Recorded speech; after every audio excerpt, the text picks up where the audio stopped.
Imagine the safest place on earth is your own bed, and the person sleeping beside you is your little sister. Then, in the dead of night, a stranger's voice cuts through the darkness, a cold knife presses against your skin, and you are stolen from that sanctuary.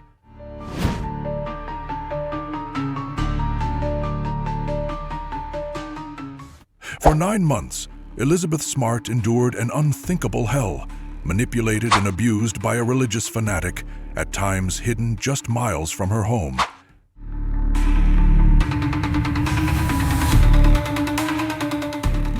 This is not just a story of a kidnapping. It's the story of a girl who was erased and the incredible, unbreakable will it took to come back to life.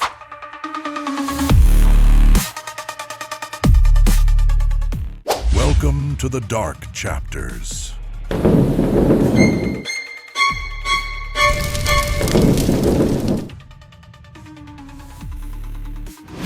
There are places in the world that are meant to be sanctuaries, fortresses of safety where the darkness of the world cannot penetrate.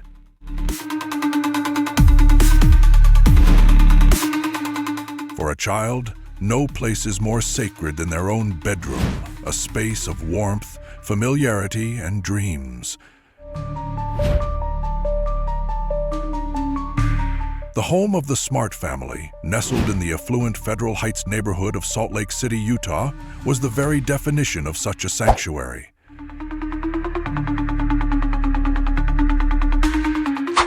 It was a beautiful house on a quiet, safe street, home to a prominent, loving, and devout Mormon family. Ed and Lois Smart were pillars of their community, raising 6 happy children in a world of faith, music, and boundless opportunity. At the heart of this idyllic world was their 14-year-old daughter, Elizabeth.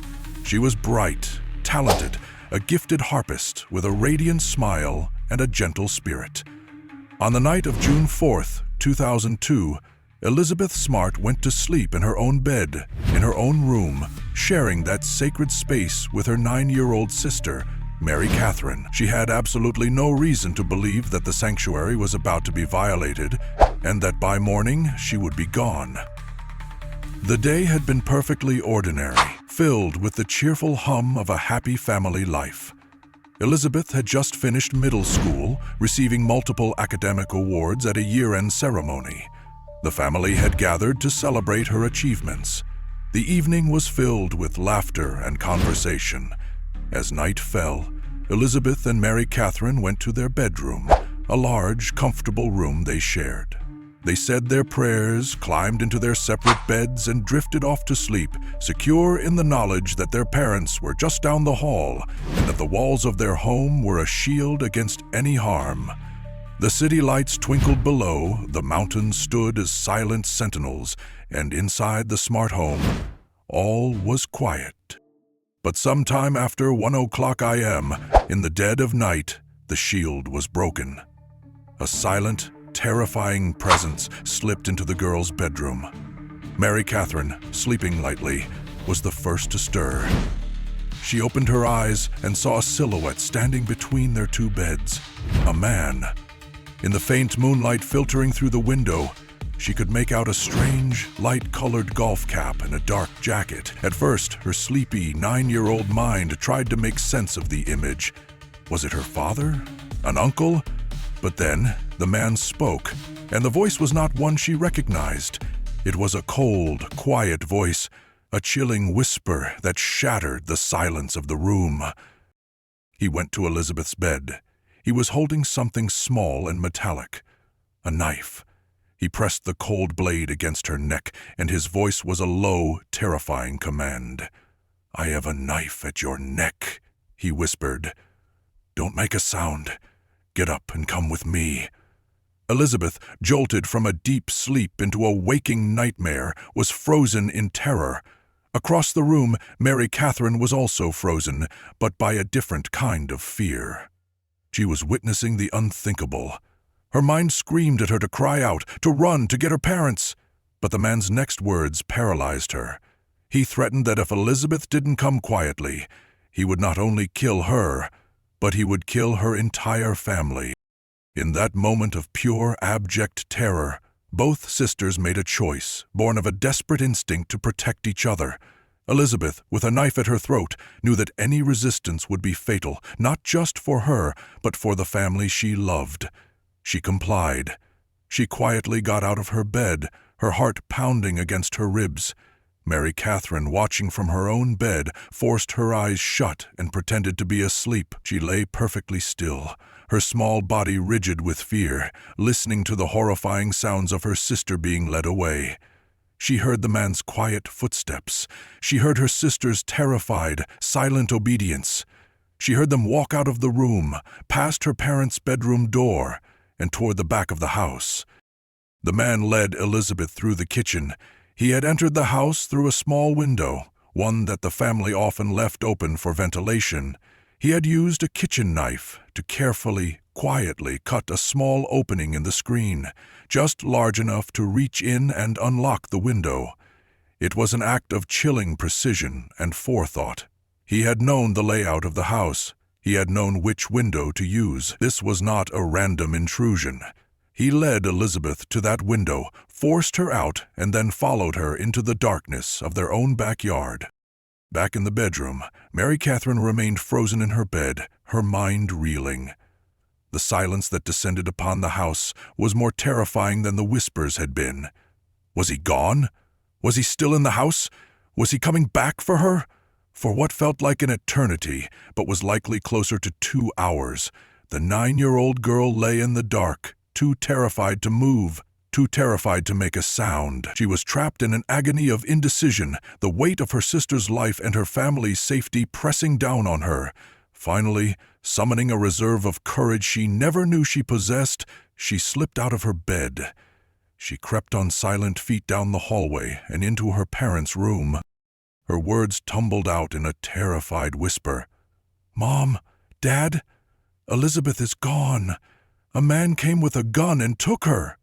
Ed and Lois Smart, jolted from their sleep, were initially confused, thinking she'd had a nightmare. But as they saw the genuine terror on their daughter's face, a cold dread began to wash over them. They rushed to the girls' room. Elizabeth's bed was empty. A frantic search of the house began. Every room, every closet was empty. It was then that they discovered the cut kitchen screen. The truth hit them with the force of a physical blow. This was not a nightmare. It was real. Their daughter had been stolen from her bed, from the heart of their home. The 911 call was made, and within minutes, the quiet, peaceful street was flooded with the flashing lights of police cars. The sanctuary had been breached. The investigation had begun. But the man who had taken Elizabeth was a ghost. He had left behind no fingerprints, only a cut screen and a terrified 9-year-old witness who could only describe a strange, quiet voice. As the sun rose over Salt Lake City on the morning of June 5, 2002, the world awoke to a parent's worst nightmare. Elizabeth Smart had vanished into the night. The moment Elizabeth Smart was forced through the kitchen window of her home, she crossed an invisible threshold into a new and terrifying reality. The familiar comfort of her backyard was gone, replaced by the chilling darkness of a world under the complete control of her abductor. The man with the quiet voice forced her on a grueling, silent march. Away from the warm lights of her neighborhood, he led her up into the rugged, dark foothills that rise directly behind Salt Lake City. It was a brutal, physical ordeal. She was dressed only in her red satin pajamas, her bare feet stumbling over rocks and sharp brush in the cold night air. The man, a strange, wiry figure, moved with a disturbing sense of purpose, pulling her along, deeper and deeper into the wilderness that bordered her own backyard. For hours they climbed, the lights of her city, her home, her entire world, shrinking below until they were just a distant, unreachable constellation. Finally, as the first hints of dawn began to gray the eastern sky, they arrived at his destination.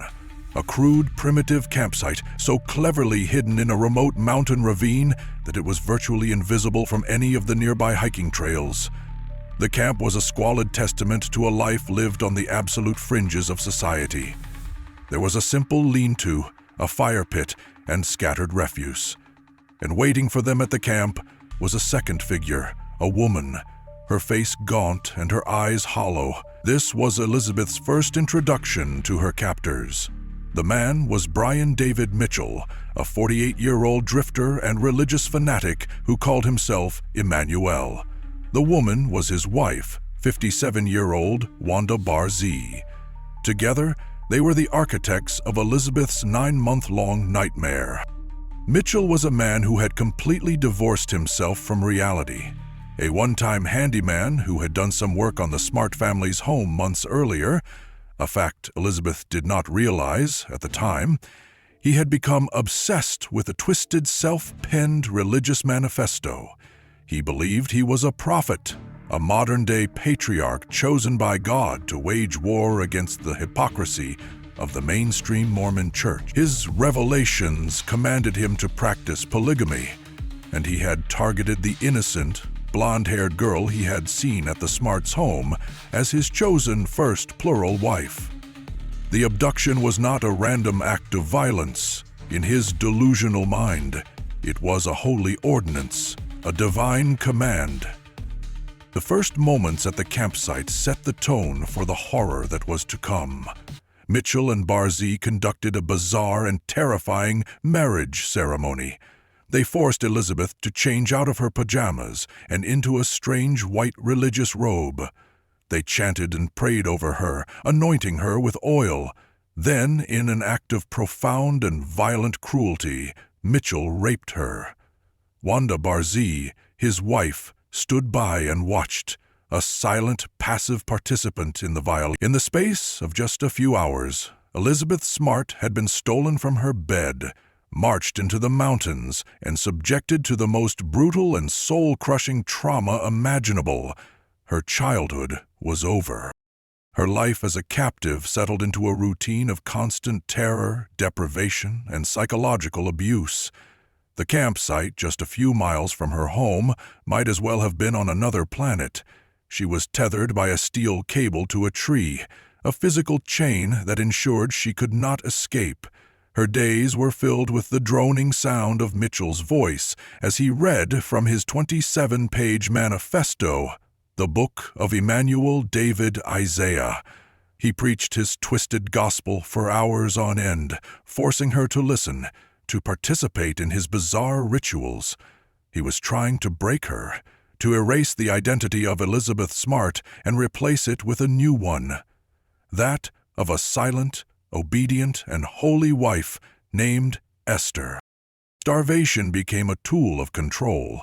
She was given barely enough food to survive, often just nuts and berries, while her captors ate more substantial meals. She was denied basic hygiene, forced to live in filth. The constant hunger and physical weakness made resistance seem impossible.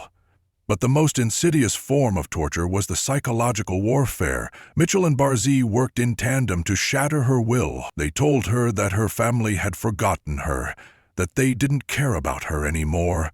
They told her that if she ever tried to escape, she would be killed without hesitation. They used her faith, the very bedrock of her upbringing, against her, twisting religious concepts to justify their monstrous actions. Wanda Barzee's role was particularly cruel. She was not just a bystander, she was an active enabler, a woman who had become so enmeshed in her husband's delusions that she saw the abuse of a child as a righteous act. She acted as the female warden, enforcing Mitchell's rules, punishing Elizabeth for any perceived infraction. Yet at times she would show small, confusing flickers of what might have been mistaken for kindness, creating a toxic, disorienting dynamic of a good cop routine that kept Elizabeth constantly off balance. For months, Elizabeth lived in this state of suspended horror. She could hear the sounds of the city below, the faint wail of sirens, the distant hum of traffic. She knew her family was close, but they were utterly unreachable. The hope of rescue, which had burned so brightly at first, began to dim under the relentless weight of her daily reality. She learned that to survive, she had to become what they wanted her to be. She became quiet. she became compliant. She played the part of the obedient wife because she understood, with the keen instinct of a survivor, that her life depended on it. She was no longer just a captive. She was an actress in a horrifying play, delivering the performance of her life, burying the real Elizabeth deep inside, keeping her safe until the day she might finally be able to come home. The physical chains that bound Elizabeth Smart to a tree at the desolate mountain campsite were terrifyingly real, but they were merely the crude, outer layer of her prison. The true, inescapable cage was the one her captors, Brian David Mitchell and Wanda Barzee, meticulously constructed inside her own mind. Mitchell was not just a kidnapper and a rapist. He was a student of psychological warfare, a predator who understood that the most effective way to control a person is to systematically dismantle their sense of self, their connection to reality, and their hope. For 9 months, Elizabeth was subjected to a relentless campaign of mental and emotional abuse, a masterclass in manipulation so profound it nearly erased the girl she once was. The cornerstone of Mitchell's brainwashing was his twisted 27-page religious manifesto, the Book of Emmanuel David Isaiah. This rambling, incoherent document was the central text of Elizabeth's new life. Every day, for hours on end, Mitchell would force her to listen as he preached from its pages. It was a bizarre gospel of his own divinity, a declaration of war on the world he had left behind. He was attempting to overwrite the foundational beliefs of her entire childhood. Her Mormon faith, her love for her family, her understanding of right and wrong, with his own insane scripture. He forced her to participate in his rituals, to pray with him, to chant his bizarre phrases. The goal was to isolate her spiritually, to convince her that her old faith was a lie and that he, Emmanuel, was her only connection to God.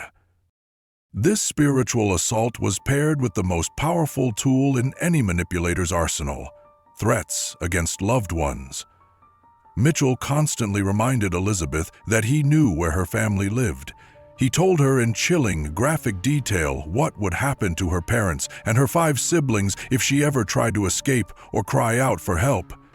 He convinced her that he had a network of followers who were watching her family at all times, ready to enact his brutal revenge at a moment's notice. For a 14-year-old girl whose entire world was built on love for her family, this was the ultimate psychological checkmate. The fear for their lives became a gag in her throat, a weight that paralyzed her will. Every time a flicker of resistance or a thought of escape entered her mind, it was immediately extinguished by the terrifying images of what Mitchell would do to her little sister, Mary Catherine, or her beloved parents. Her compliance was no longer just about her own survival. It was a constant, agonizing sacrifice to protect the people she loved. To complete her transformation, Mitchell and Barzee sought to kill the identity of Elizabeth Smart. They forbade her from using her own name. She was now Esther, a biblical name he had chosen for his first plural wife. They spoke only to Esther. They punished her for any flicker of the old Elizabeth that might emerge. This forced adoption of a new identity was a classic brainwashing technique, designed to create a psychological schism. If she could be made to think of herself as Esther, the obedient, holy wife, then the rebellious, frightened Elizabeth could be suppressed into silence. Wanda Barzee was a crucial and particularly cruel instrument in this process. She was the female enforcer, the one who demonstrated that submission was the only path for a woman in Mitchell's world. Her presence validated his delusions. If his own wife accepted him as a prophet, how could Elizabeth not? Barzee would punish Elizabeth for small infractions, her cruelty often seeming arbitrary and unpredictable. Yet, she would also, on rare occasions, show moments of feigned kindness, sharing a small piece of food, speaking a gentle word. This good cop, bad cop dynamic was profoundly disorienting. It created a toxic, dependent relationship where Elizabeth found herself craving the small, pathetic scraps of kindness from one of her tormentors, further blurring the lines between friend and foe and deepening her sense of isolation. After several months at the mountain campsite, as the summer heat grew and the risk of discovery increased, Mitchell decided it was time to move. He believed it was his divine mission to preach his gospel to the world, and so he brought his captives down from the mountain and began to drift. This move was another master stroke of manipulation. He forced Elizabeth to disguise herself. She had to wear a strange veiled robe and a wig, making her They traveled to Salt Lake City's public library, to street corners, to other cities in Utah, and eventually all the way to San Diego, California. This period was in many ways the most psychologically torturous phase of her captivity. She was now surrounded by people, by the normal, everyday world she had been stolen from. She was in plain sight, yet she was invisible. The fear that had been drilled into her was so absolute that when police officers would walk by, she would avert her eyes and shrink behind Mitchell. She was seen by hundreds of people, but the quiet, veiled figure in the background drew little attention. On one occasion, at a party in Salt Lake City, a police officer who had been assigned to her case spoke to Mitchell, not recognizing the girl standing silently behind him as the very child the entire state was looking for.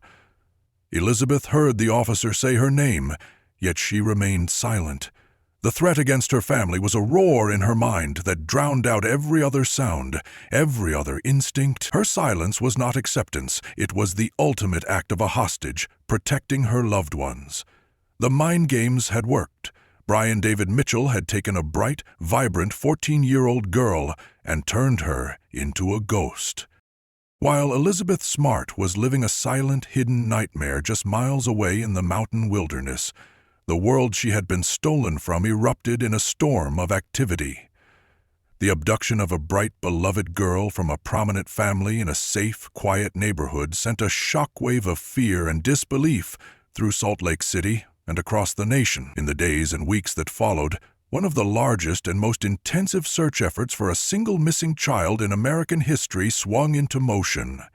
It was a massive, desperate, and ultimately frustrating public spectacle, a search filled with heartbreaking near misses and tragic signs that were overlooked, all while the girl they were looking for was, at times, hiding in plain sight.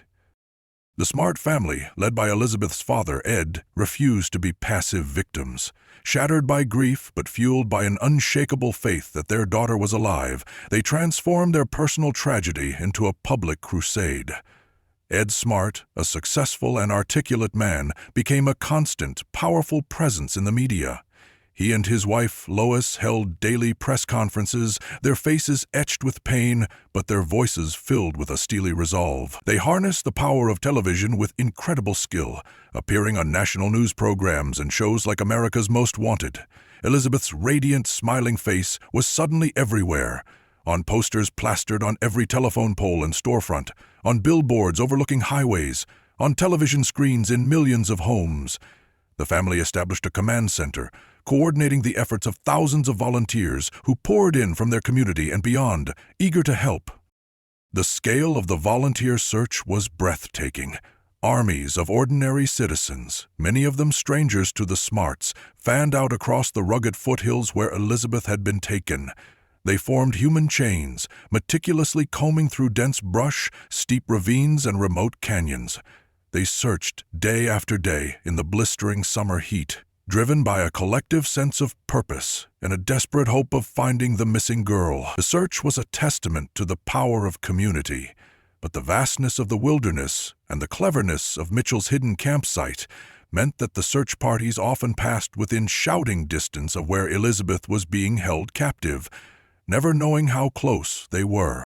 While the public searched the mountains, the official police investigation was consumed by a whirlwind of tips, leads, and tragically flawed theories. They were inundated with thousands of calls.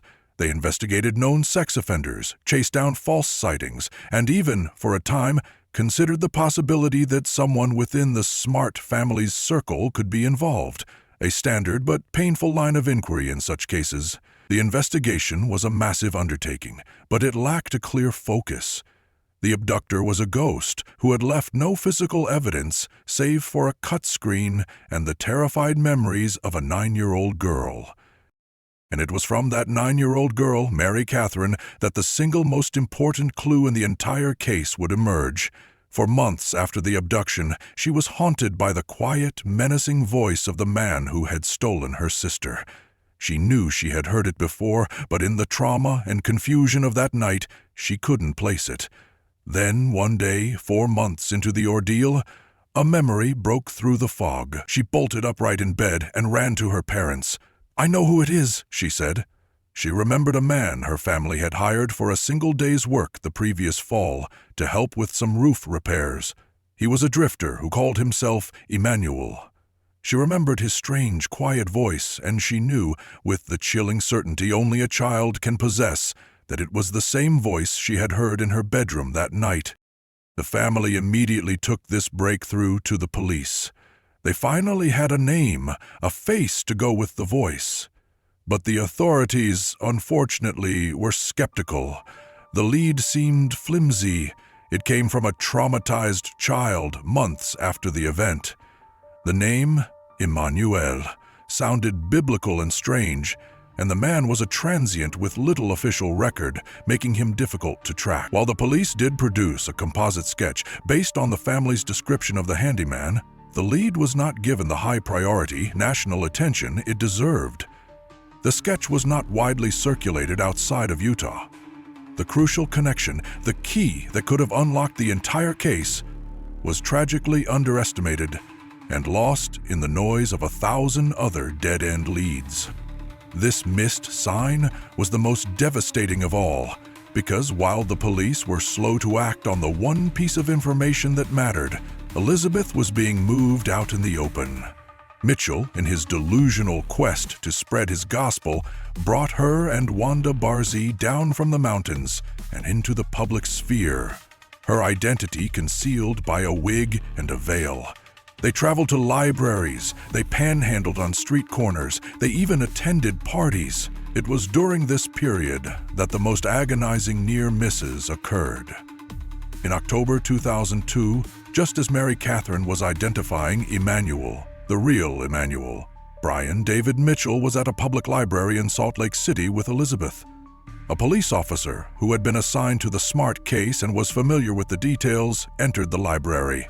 He saw the strangely dressed trio and, feeling they looked suspicious, approached them. He spoke directly to Mitchell. Elizabeth was standing just feet away, her heart pounding. She heard the officer mention her case. She heard him talking to the man who had destroyed her life. But the psychological chains that bound her were too strong.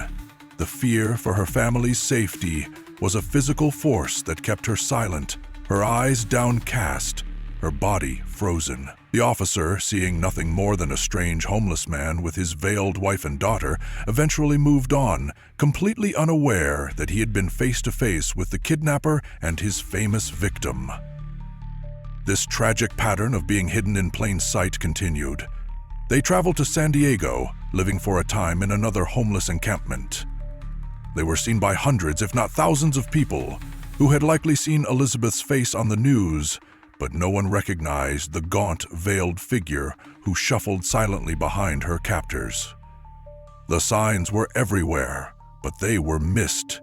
The vital clue provided by a brave 9-year-old girl was not pursued with enough urgency. The system had failed, and that failure condemned Elizabeth Smart to 5 more months of horrific captivity, a ghost walking unseen through a world that was desperately searching for her. For 9 months, the search for Elizabeth Smart had been a story of agonizing frustration and missed opportunities. The massive public effort had yielded nothing, and the one crucial clue, the identity of the handyman Emmanuel, had not been pursued with the urgency it deserved. But in the late winter of 2003, the Smart family, refusing to give up hope, made a final, desperate push. They worked with law enforcement to release the police sketch of the man Mary Catherine had identified, and they took it to the one place that could guarantee a national audience: America's Most Wanted. In February, the show aired a segment on the case, broadcasting the face of Brian David Mitchell to millions of viewers across the country. That broadcast was the spark that finally lit the fuse. The tips began to flood in. Viewers in San Diego recognized the strange robed man from his time there, but the most important calls came from Mitchell's own estranged family in Utah. They saw the sketch, heard the name Emmanuel, and knew with sickening certainty that it was their brother. They contacted the police, providing his real name and his criminal history. The net, which had been cast so wide and for so long, was finally, rapidly, closing in on its target. The breakthrough came on March 12, 2003. Brian David Mitchell, having returned to Utah from California, was walking down a busy street in the Salt Lake City suburb of Sandy. With him were Wanda Barzee and a third figure, completely obscured by a gray wig, sunglasses, and a veil. They were simply walking, panhandling, existing in plain sight, but the sketch was now fresh in the public consciousness. Two separate couples, within minutes of each other, recognized Mitchell. They saw the strange, intense man from the television, and they immediately called 911. Police officers responded to the calls, converging on the location. They approached the trio cautiously. Mitchell immediately launched into his Emmanuel persona, a rambling, street preacher routine. Barzee was silent and subservient. The officers focused on the third figure, the veiled girl. They began to question her. "What is your name?" they asked. The girl, her voice a quiet, robotic monotone, said her parents were with her and that they were on their way to preach the word of God. The voice was hollow, the answers rehearsed. She was playing the part she had been forced to play for 9 months. The officers were persistent, but the girl would not break character. For Elizabeth, this was the ultimate test. After months of relentless brainwashing, the fear for her family's safety was a conditioned response, a wall inside her mind. The presence of police, which should have been a symbol of rescue, was, in her conditioned state, a symbol of extreme danger. If she revealed herself, Mitchell's threats against her family would come true. But underneath the layers of fear and manipulation, a flicker of the real Elizabeth Smart still existed. As the officers continued to question her, separating her from Mitchell, something inside her began to shift. She looked at the face of one of the officers, and in his eyes she saw not a threat, but a genuine desire to help. The officer looked at her and said, "We know who you are. You're Elizabeth Smart." It was that direct acknowledgement, the sound of her own name, spoken by someone outside her captive world, that finally broke the spell. The wall came crashing down. In that moment, she made a choice. She chose to trust. She chose to hope.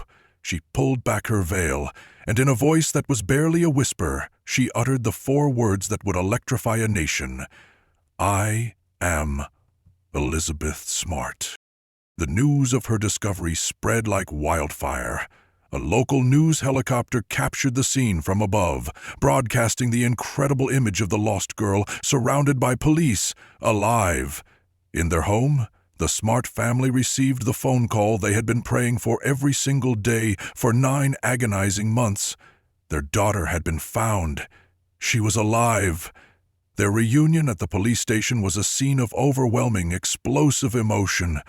And as Lois Smart wrapped their arms around the daughter they thought they had lost forever, a girl who was gaunt, traumatized, and a stranger in many ways, but who was finally, miraculously, home.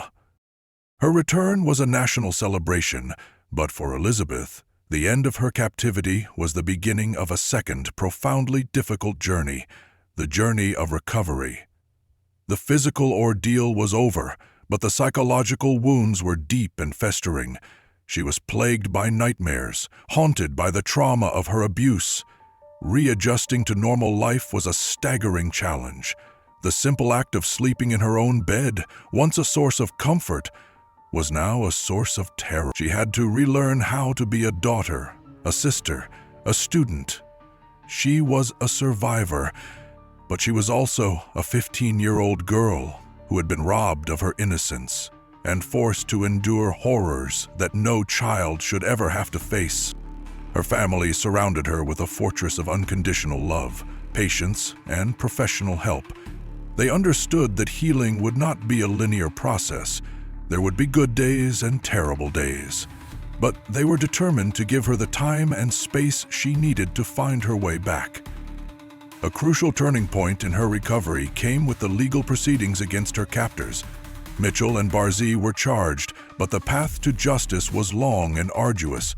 Mitchell, in a final act of manipulation, did everything he could to obstruct the process, staging bizarre courtroom outbursts and claiming religious prophecy.